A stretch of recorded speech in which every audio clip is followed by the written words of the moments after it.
David, thank you so much for joining us this evening. To jump straight into the interview, let's start with who is David, where are you from, and tell us a bit about your background. Leslie,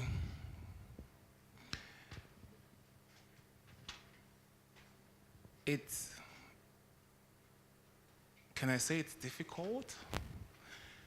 Because I see myself as somebody of many caliber, and I have no limitations to anything. My name is David Uwah. I was born in London, and soon after I was born in London, my parents moved back to Nigeria. And when I became a teenager, I moved back to London, and ever since then, I've been a very interesting London boy, but with great African mindset. Yeah, so that's long and short of it. If you want me to continue, I'll probably take the whole night. Huh? Oh. No. So when did you come back to Africa and why? I think it got to a point when I wanted to, I was about to get into uni. They call it uni back in London.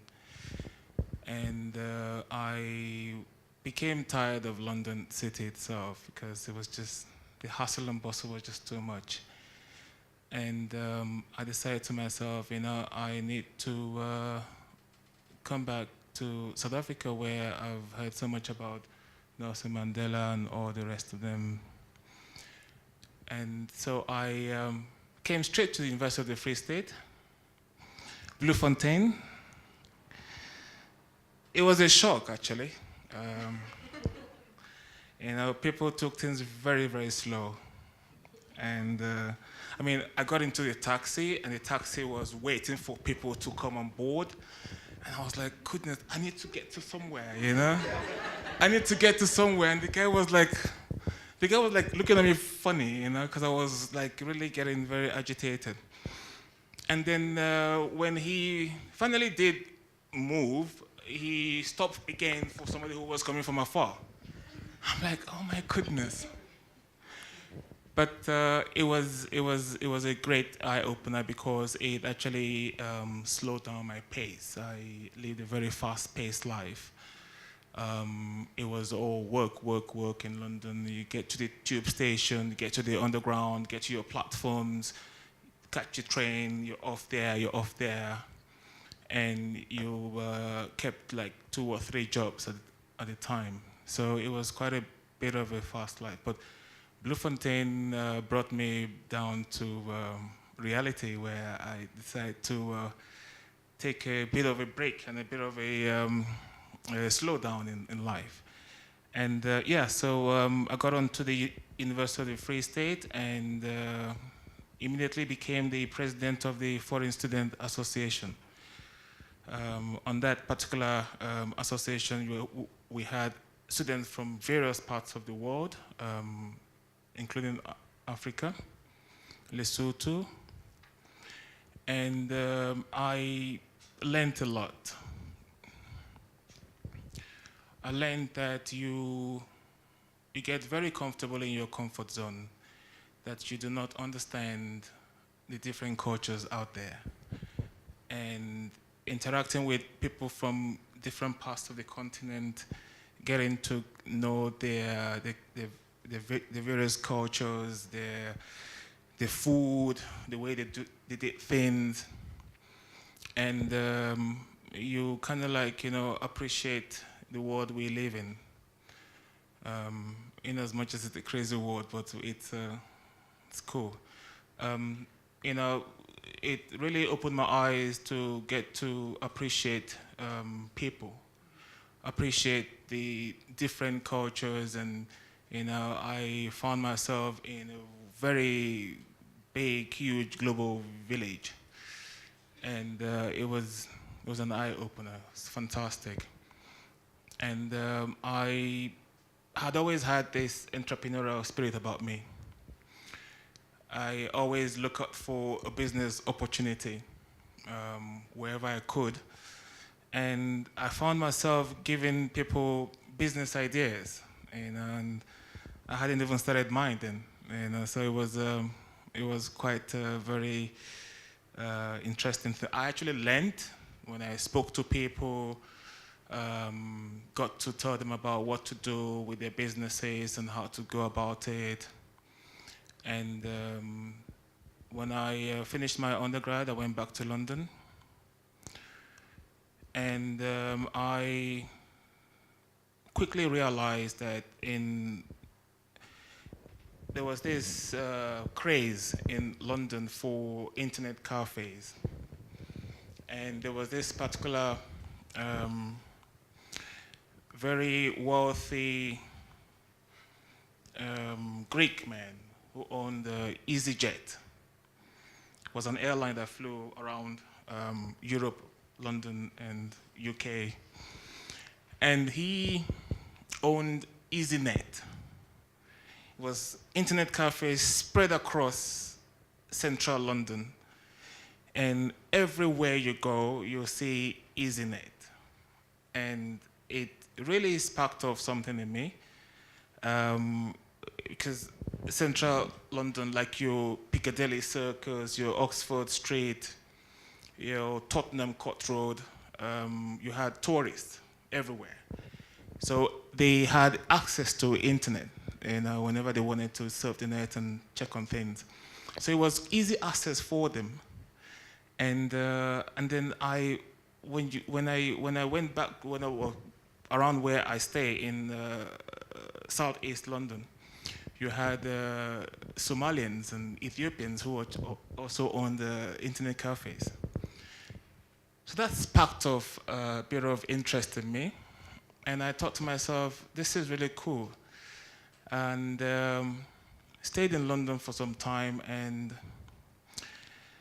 I think there was some magnetic force that was pulling me back to South Africa. I promise you, on a Friday night, I would sit around and subconsciously I would perceive bright flares. So I think South Africa was calling me back, that's what I thought it was.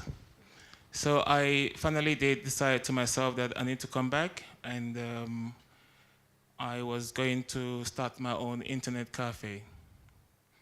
So I came back to Bloemfontein again, which was the only place I knew. Started an internet cafe in center of town, which was then a big mistake. Because I had people come to me and say to me, listen, I need to open up an email address. Can you help me with that? I'm like, oh my goodness, what have I done to myself? I'm like, people will come and say, listen, I need to type something. I don't know how to type. I'm like, I had to take a deep breath, and I said to myself, this is not working. And I lost a lot of money, and I then decided to myself, I'm one person where I'm a type of person that always looks for opportunities. You would never find me stuck in one particular place. I open up doors, even if I have to kick them down and hurt my feet or foot. But so I decided to myself, I need to do something else. I need to branch out into something else. So with the same business, I started like your marketing material, printing, promotional materials, and corporate clothing, printing on T-shirts, printing on pens, and all that. So I advertised a lot of these things in all the government departments. And luckily for me at that time, I had friends, my former classmates back at varsity then, were all working in this department. So I had quite a few of them assist me with that. And people would always ask me, listen, how do you start something that you had no prior experience about, and you made a success of it. I would always say business is all about your mind. There is no business you cannot venture into if you put your mind to it. Well, that's quite interesting because, you know, there's a huge trend at the moment around follow your passion. Yeah. And I think, you know, many people believe in it and you know, if you're not passionate about it, you're not going to wake up and do it and you're not going to persevere. Yeah. So, I mean, you've dabbled in a couple of things and you've been successful and not so successful in others. So tell us, you know, if you see an opportunity and you want to go for it, but you have no passion, what is your thoughts on passion versus mind? Leslie, it's completely different. Passion is something that you love. Passion is something that comes out of your soul, something that you could do with your eyes closed. On the flip side of it, it's something you could wrap your head around and figure it out. So if it's something that is not your passion, you can figure it out and make the best of it. You don't have to have a passion for it. I think in that particular flip side, you will probably develop the passion for it as you go along. But there is always a difference to that. And some people have a passion for something, just like you have a passion for what you do, quite frankly. And some people don't. They just find themselves in situations where, you know what, this is a good idea. I could make a success of this. And they turn it around. I mean, if you look at this guy that owned EasyJet, you wouldn't think he would go into internet cafes. You know, you would probably ask yourself, what does he know? His father was a shipping magnate. So that's where they got the money from. So business is all about you wrapping your head around it, you getting to understand what needs to be done, how you need to do it, what you need to put in place for it. And marketing is a crucial part of any business. Do you think businesses and entrepreneurs in Bloemfontein are marketing their businesses correctly? Sorry? Do you think that businesses in Bloemfontein, startups in Bloemfontein, are marketing their businesses correctly? No, not really. I don't think so. I think the people tend to sell themselves short. In Bloemfontein, you would need to, get into very good network. You will need to find a way into getting to know people, into, walking into places and introducing yourself and, telling people about what you do. People in businesses in Bloem are still not very, I looked at this pamphlet, and there's a particular guest house in Dampina that I've never heard of. I just saw it now in that pamphlet. So we are still not there in terms of businesses getting to market themselves properly in Bloemfontein. Some people feel that, I don't really have to, I don't need to. Once I have the political contact and connection, I don't need to. So it's all about growing a business. And I always say to people, whatever you do, you need to look at your business from an angle where you need to grow it, expand it. You need to evolve it, which is what we always talk about in branding. You need to evolve your business. You need to get it from where it is to a greater platform. Get it from where it is to, more visualized place where people can see, people can visualize and know that you are there in that space. Because if people don't know, nobody would come to you. You see, so so we need to do quite a lot to actually do that in Bloemfontein. While we were chatting earlier, you mentioned a couple of trips that you've taken abroad and expanding into other parts of Africa, Yeah. as Richard mentioned Yeah. earlier. Can you tell us a bit about that? I mean, that must be really scary to just jump into an airplane, go to China, and start negotiating manufacturing deals. I tell you what, yeah, I found myself in a particular space where there's a particular province in China called Shenzhen. Shenzhen province is where most of the factories are. And for some strange reason, I found myself, or my company name and my email address, somewhere in that place. And I get emails from people, some of them in Chinese, telling me, listen, this is my business. We want you to market our business in Africa, blah, blah, blah. So I became worried that, people know me, I don't know them. I mean, Chinese folks, huh? And I get contacts on a regular basis, emails. So I took the plunge. One of them became a good friend of mine over Skype, and his name was Robin. So Robin owned a factory that made GPS watches. So I said, okay, fine, Robin, I'm coming down to you. So I boarded a flight, never been to China, was not scared.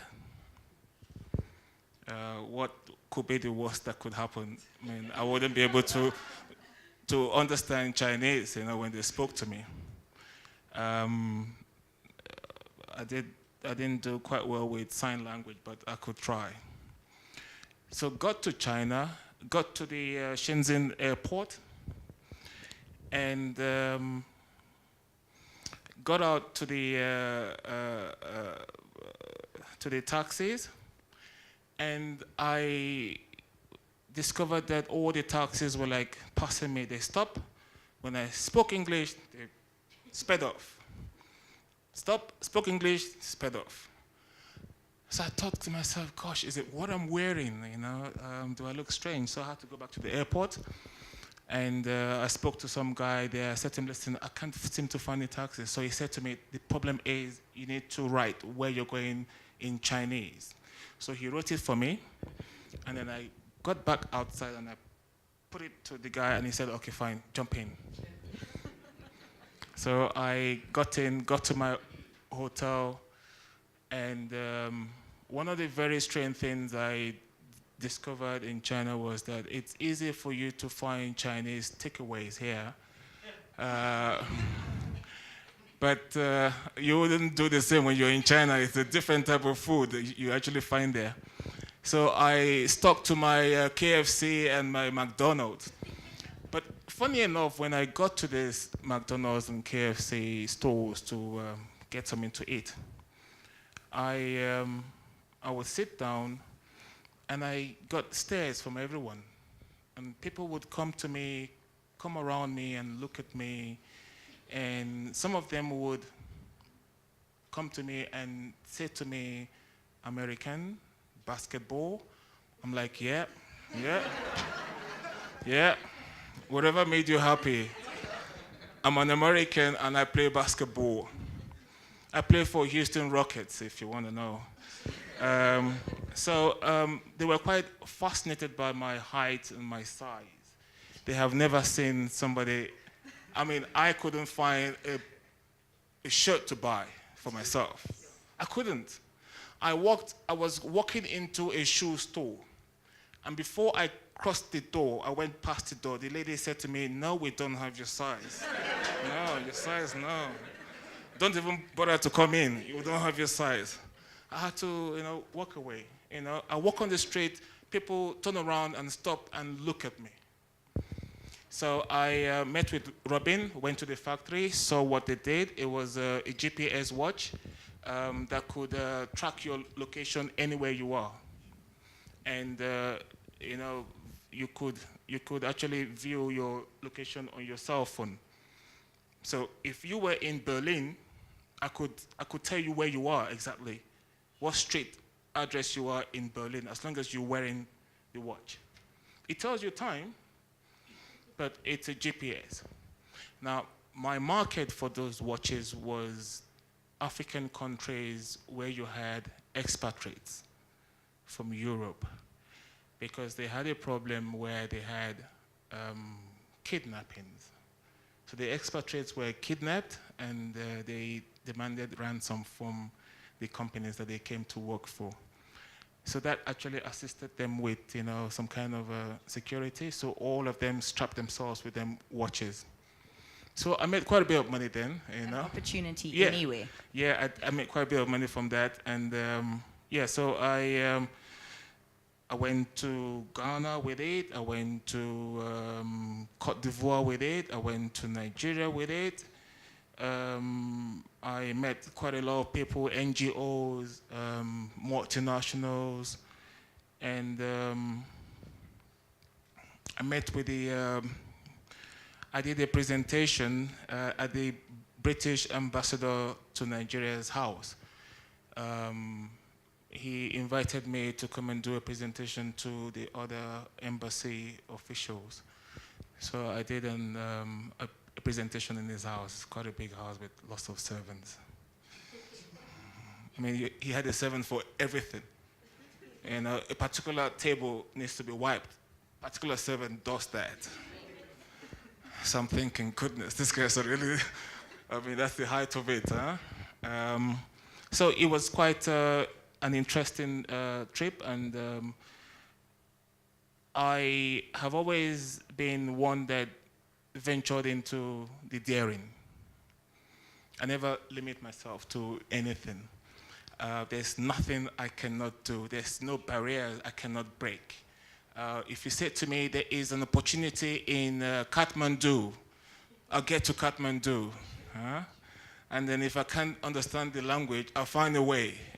So that is how you are an entrepreneur, because you are daring. I wouldn't dare go to those parts of bombings and terrorism, so I wouldn't dare that. I like my life too much. So I did that. I went around Africa, distributing that to quite a few people. Met in one of my trips, met an Israeli Mossad, very scary guy. He did all the security work for the president of that country. So I've met quite a few interesting people. So that was how I got into China, and it was my first time. That's how I was able to survive in China. Got these guys, and whenever I placed an order, I did a PayPal payment.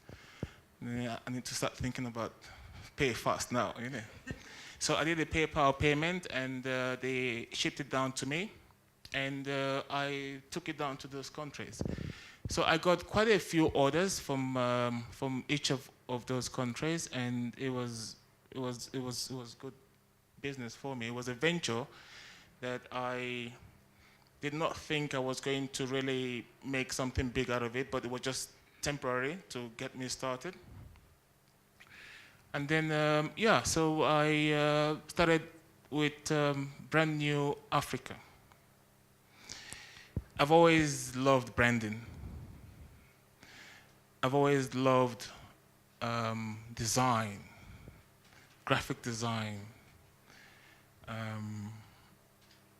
I could always tell a graphic designer from in a crowd of so many people. They have a very strange way of portraying themselves. Huh? I'm actually looking at one right now. So yeah, you have, every business needs a brand. Every corporate needs a brand. A brand is something that positions your company much better than you would imagine. It gives you that particular exposure. It gives you that visual that you would not ordinarily have. And in my trips around Africa, it's something that a lot of people don't really do. They're not into branding. They don't brand their businesses. They just slap something on a billboard or on a signage, and that's it. The name of the company, and that's it. So it sparked off an interest in me, and you must remember that Brand New Africa is a startup, and I'm already establishing in 4 different African countries. And I'm not going to say it's because I had the capital. It's I started with it, and we got a few projects in, and I got my contacts in different parts of Africa and established my contact, and I am going to be on my way to Kampala next month to launch Brand New Africa Uganda. So I have my eyes set on Brand New Africa Uganda, Brand New Africa Nairobi, Kenya, Brand New Africa Nigeria, Brand New Africa Tanzania. So I'm looking at also going to Rwanda as well, Kigali. It's a very progressive economy. And then we are going to also launch Brand New Africa Lesotho, Brand New Africa Botswana, Brand New Africa Zambia, Lusaka. So I have my eyes set on all these places. So one step at a time. Kampala is the first. I've already established my contacts in Nigeria, in Nairobi. So I'm just going to go. I think by the time I'm done, I'll be bloody jet lagged. I probably won't be able to stand straight anymore. Well, we're all very excited to see Brand New Africa take over Africa. Yeah. And we'll open up to Q&A shortly, and we're going to do a giveaway after this interview. So I'd just like to ask the team to start collecting your lanyards. There they are. Right. So just to conclude our interview before we open to Q&As, have you got one piece of advice to an aspiring entrepreneur or somebody that is about to give up on their startup?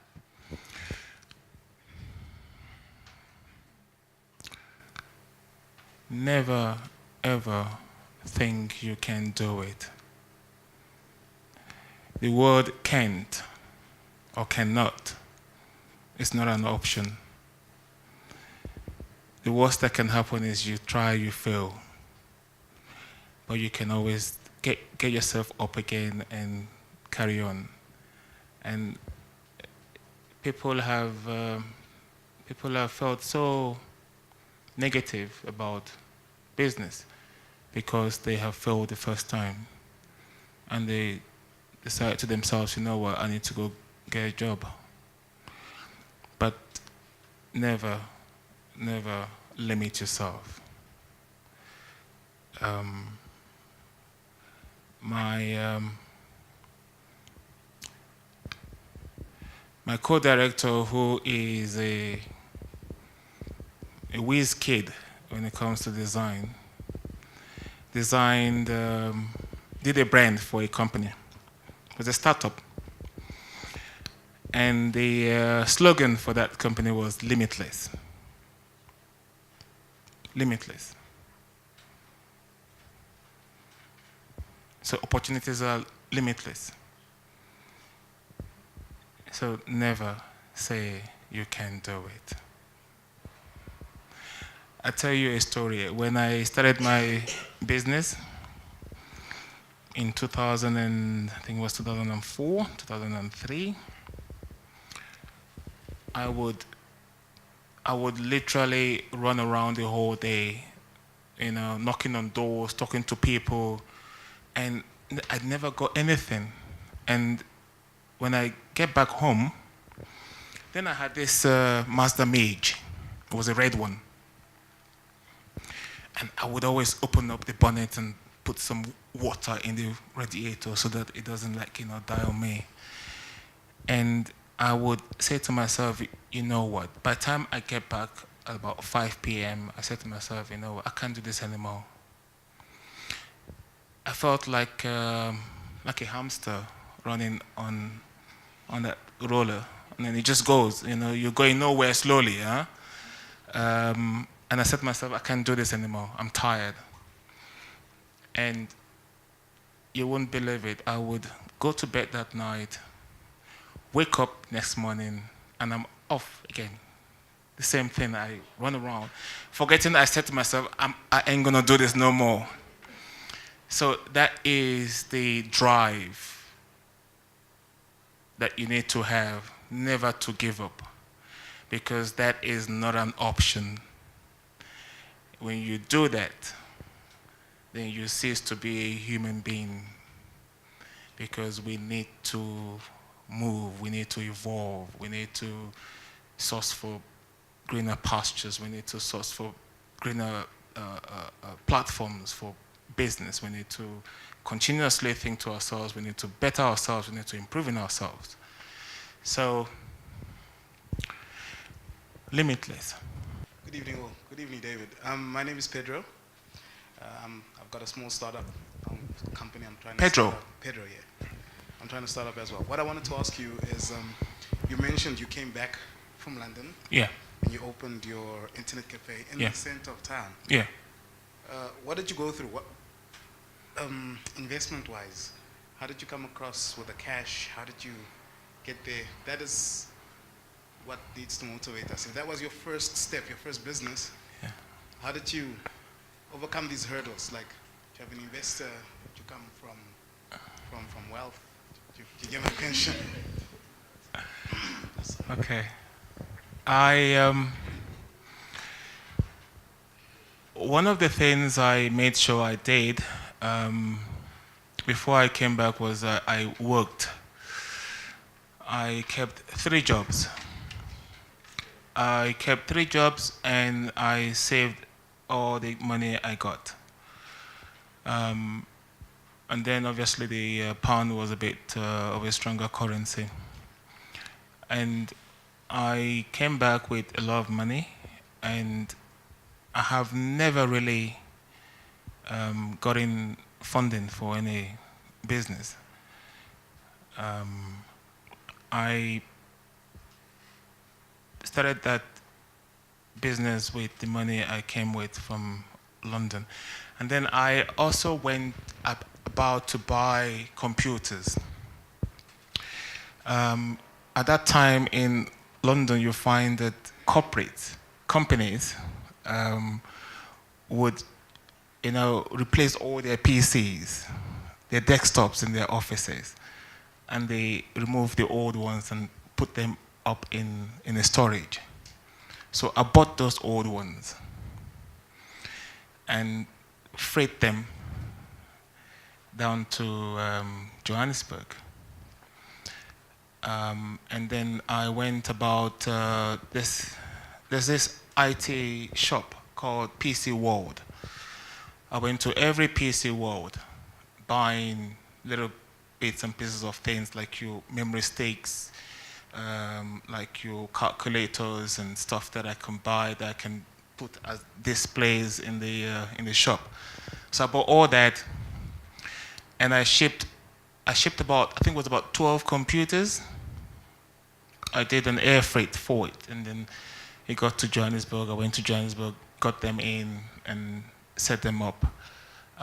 So I have never really gotten funding for myself. It has always been my startup capital, which was when I finally sold the business.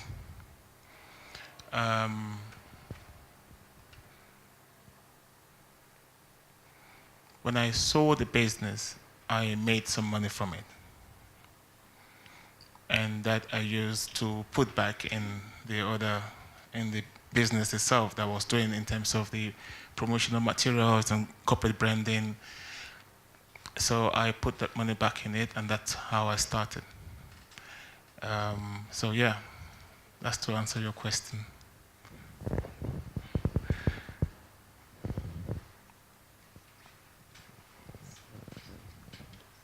Evening, David. I'm Kieran from Mazars. I would just like to ask, what's the relationship between the quality of the product and the branding? I know, like, traditionally, and I don't want to pull a blanket over it, but especially Asian products are usually the quality is not always, especially the Chinese or Japanese and South Korean is usually of better quality. But in terms of the relationships between the branding and then the quality of the product itself, how do you go about that? And yeah, how did you approach that when marketing in Africa and so on? Sorry, I just need to understand that. The quality of Of the product, Yeah. how did that influence your marketing or your business in Africa? Because what product? the watches. Oh, okay, the GPS watch. GPS watches, yeah. People have a preconceived notion that whatever comes from China is inferior. And you get people who would say to you, listen, Chinese products are inferior. It all depends on your marketing strategy.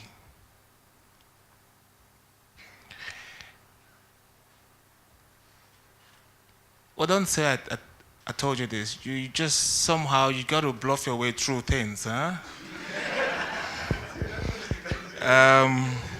You got to bluff your way through things. So when I speak to the client, I assure them that this particular factory is a factory that has origination from Hong Kong.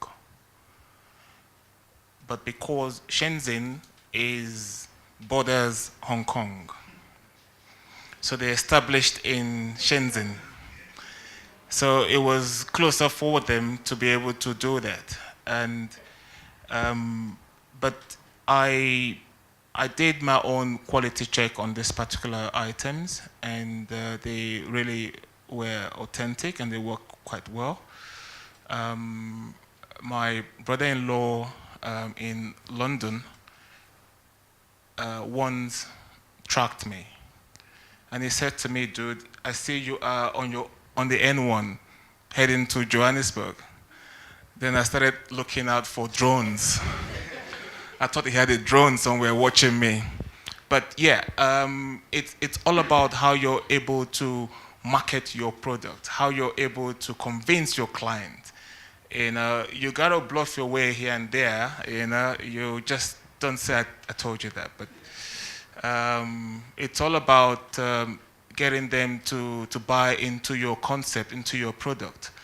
It might not seem to them like the best quality, but you need to ensure yourself, satisfy yourself that you've tested it and you can be able to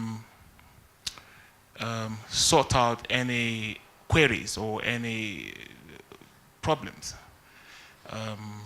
Because my brother-in-law was the IT guy, so all the broken watches, he fixed them. So, but I got a good deal from the factory. If anything breaks, they replace it for me. But hardly did I get any of it broken like that. But it's just all about how you're able to market your product. I'm Neo from the University of the Free State. Neo. Yeah. I just wanted to know, in terms of your logistics problems, in terms of couriering products from maybe Asia, Yeah. how do you go about that, especially now because there's different tariffs and taxes that are imposed on goods? How would you say a startup company should go about that? Well, to be very frank with you, what I did what I did was it was costing me more money to ship it from China to South Africa. It cost me quite a lot of money.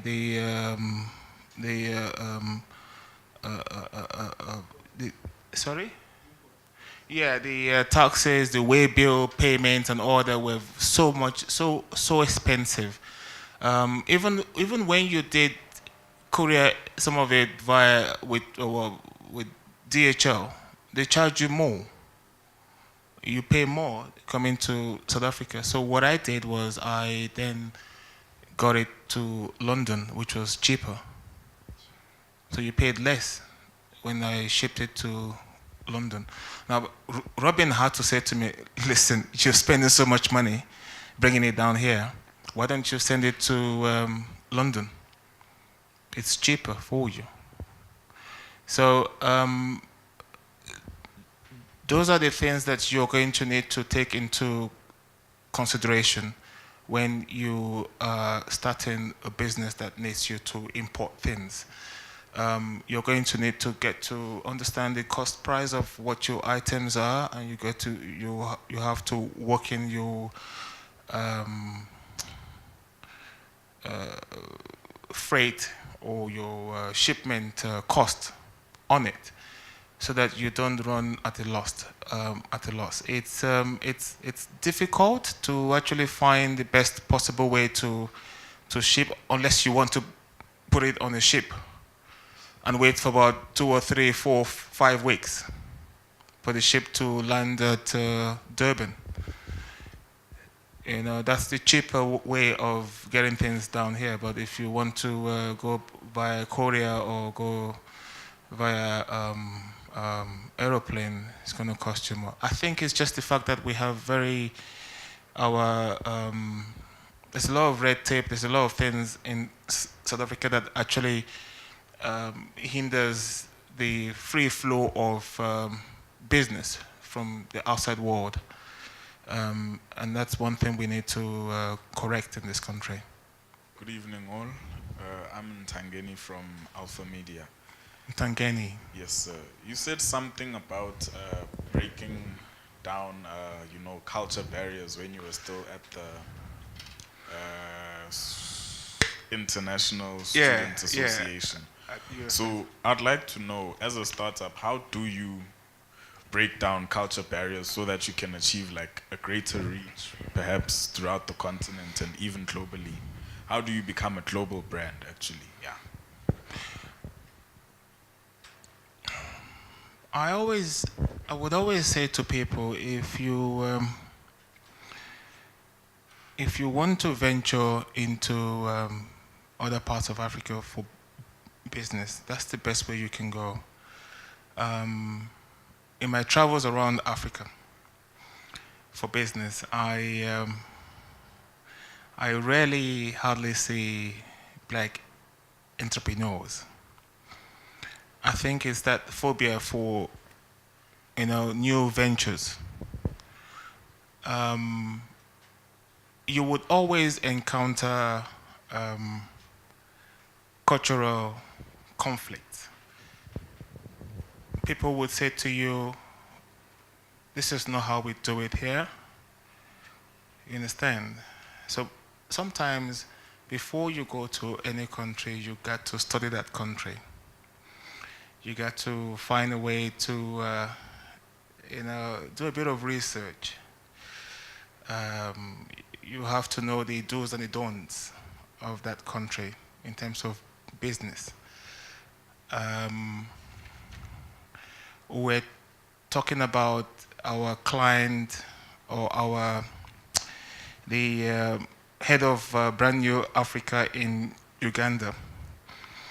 And I was telling her, listen, I need to send you electronic letterhead, so you can write letters to possible clients. And then she said to me that, why don't we just print it out, put it in an envelope, and deliver it? I'm like, okay.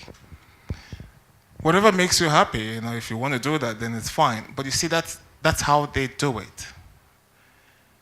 You see, so they are different countries have different ways of doing business. Oftentimes, you get a language barrier. You get a language barrier because how we do business in South Africa is different from how they do business in Kampala. You can't be forceful. If you're too forceful, you're seen as being aggressive. And they might just chase you out of the country. So it's always best to do your research before you get to these countries. And then when you do get to those countries, you get to look at the way the people do things, and you would tend to adopt the way they approach business. That's the only way you're going to survive. So it's all about getting to understand that business has its culture in different countries. So you got to learn that culture. You have to be able to get in tune with it. You cannot be hard-headed about it. You can't afford to be arrogant about it. So I met a guy. I was in Abuja, in Nigeria, and I met this white guy and Afrikaans guy. And then he was from Kroonstad. I'm like, goodness gracious, Kroonstad. So he's been doing business there for a long time. And I met some other white lady in Lagos who owns a restaurant. She owns a restaurant in Nigeria, and she travels back and forth Johannesburg. So it's fascinating, it's interesting. And you have to be somebody who is in tune with getting to learn other people's culture, because it's going to assist you with, being able to do business in those parts. Because if you don't open your mind to learn from them, you're going to want to impose yourself on them. And then when you do that, it becomes a problem. So that's how to walk around the cultural barriers that you met. Hi, I actually have two questions. I think you might have touched the one. And your name? Oh, hi. I'm Linky. Nikki. Yes, I'm a law student at the University of Free State. Oh, you're a COFSI? Yes. All right. Yes. I have two questions. Starting up a business as an entrepreneur, you usually need someone to help you, like an employee. At what stage do you actually hire one? Because you have, most of us have a limited amount of financial support. So at what time do you actually decide, okay, now I'm taking an employee? And the second question is also, you mentioned about the expanding, and you have expanded to other countries. Yeah. And you said about the culture, and I'm guessing you also take into the tax of that country. Yeah. But what other main factors should you take into consideration when trying to expand? And the other thing I want to ask also, what motivates you to go to a country? Like, what country do you choose above the other one? Like, what motivates you to go to Zimbabwe instead of Tanzania? Or if you could just give me more clarity about that. It's maybe a lot of questions in one. Nikki, I think I will start with the second one. What motivates me? I would always say to people, I think I have ants in my pants, which means I can sit still. Coming back to my motivation, I love to travel. I love to meet new people. And I love to do business. I love to venture. I'm daring. Now, the reason why I would go into a particular country and not the other would probably be issues around the political climate. It's two things: the political climate and the economic environment of that country. You need to look at a country that is or slightly economically, buoyant, which means that you are going to find a way to do more business. And you find that politics interferes with business in these countries. The president could decide, I need to not let any foreign businesses establish in my country. And they could put in some very stringent tariffs if you want to establish. So you look at the political environment, you look at the economic base of the country before you venture into it. So that's why I would go for a country like your Rwanda, Kigali. It's one of the cleanest cities in Africa, actually. But not many people know that. Very clean. I'm beginning to sound like Donald Trump, huh?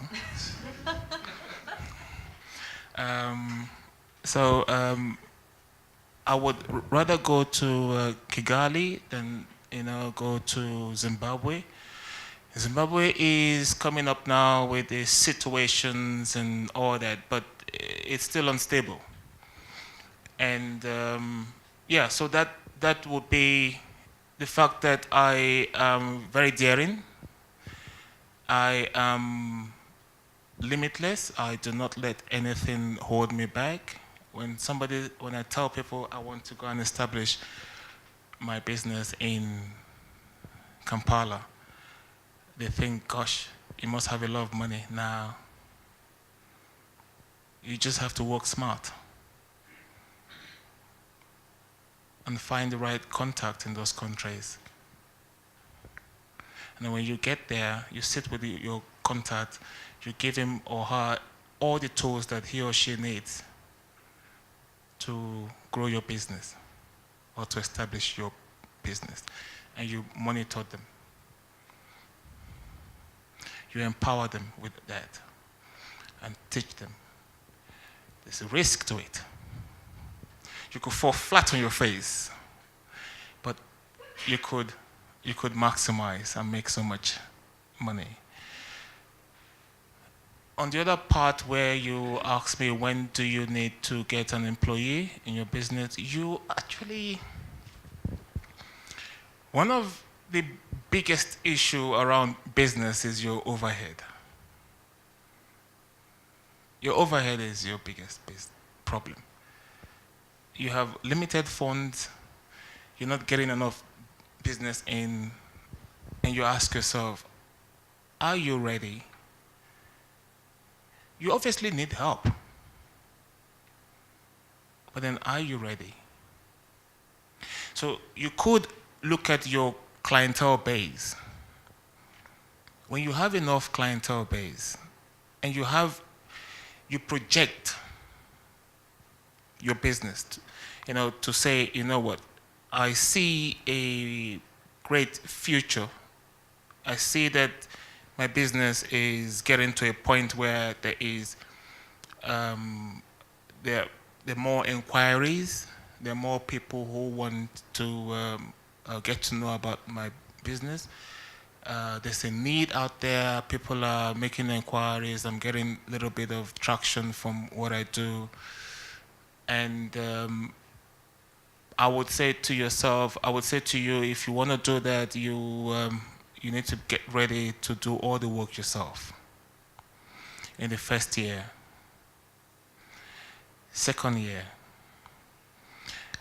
Mid-second year, you might start getting some good orders or good traction in your business. Then you think of the barest minimal employee, which is none. because people cost money. So you would need to be ready to do it yourself. I ran my shop myself. The first year, second year, I did the shop myself. I had this girl come and work for me.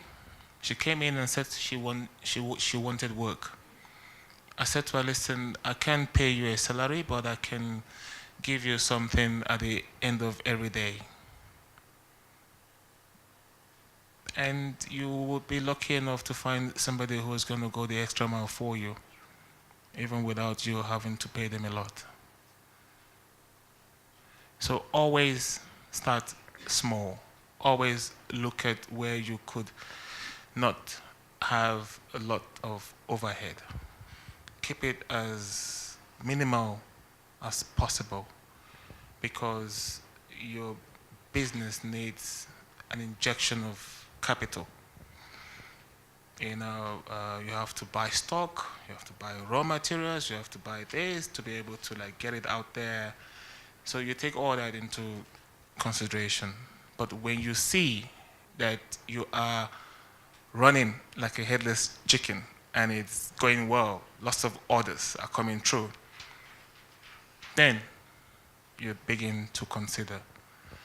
But keep overheads as minimal as possible. Don't overstretch yourself. As long as you can do it yourself in the first few months or first year, do it. It's going to kill you, but you survive.